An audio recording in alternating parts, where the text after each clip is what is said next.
সাইয়েদনা আদম আলাইহিস সালামকে আল্লাহ তাআলা পাঠিয়েছিলেন শ্রীলঙ্কার একটা পাহাড়ে, অ্যাডামস পিক।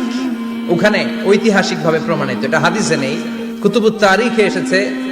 শ্রীলঙ্কায় একটা পাহাড় আছে, কলম্বো থেকে অনেক দূর। ওই পাহাড়ের চূড়ায় সাইয়েদনা আদম আলাইহিস সালামের ফুটপ্রিন্ট আছে। ফুটপ্রিন্ট মানে পায়ের ছাপ। সুবহানাল্লাহ পড়ো। সুবহানাল্লাহ। এটারে বলে ফিঙ্গারপ্রিন্ট। এটারে কি বলে?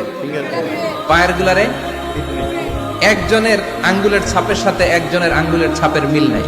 তো যেদিন আদম আলাইহিস সালামকে আল্লাহ ওখানে পাঠাই দিয়েছিলেন, ওই দিনটা ছিল জুমার দিন। সুবহানাল্লাহ নাই? সুবহানাল্লাহ বাড়িতে যায় বলে চিল্লায় পড়েন আল্লাহু আকবার। এরপরে সাইয়েদনা আদমকে পাঠানো হলো শ্রীলঙ্কায়।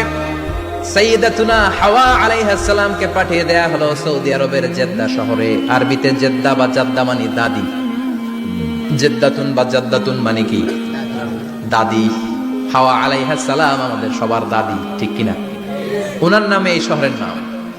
বছরের পর বছর সাইয়েদনা আদম আলাইহিস সালাম এবং হাওয়া আলাইহিস সালাম আল্লাহর কাছে ক্ষমা চাইলেন, আল্লাহ ভুল করে নিষিদ্ধ গাছের ফল খেয়েছি, তুমি মাফ করে দাও। আল্লাহ বললেন, আদম কয়েকটা কালিমা শিখিয়ে দেব, এই কালিমাগুলোর পরে আমার কাছে দোয়া করো, আমি কবুল করে নিব। আল্লাহু আকবার।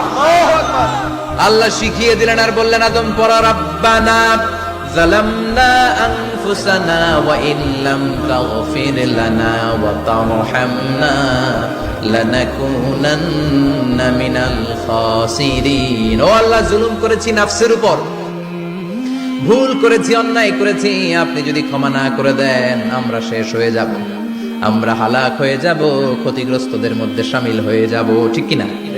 আল্লাহ সাইয়েদনা আদম আলাইহিস সালামের তওবা কবুল করলেন। ওনার কাজ হচ্ছে তওবা কবুল করা।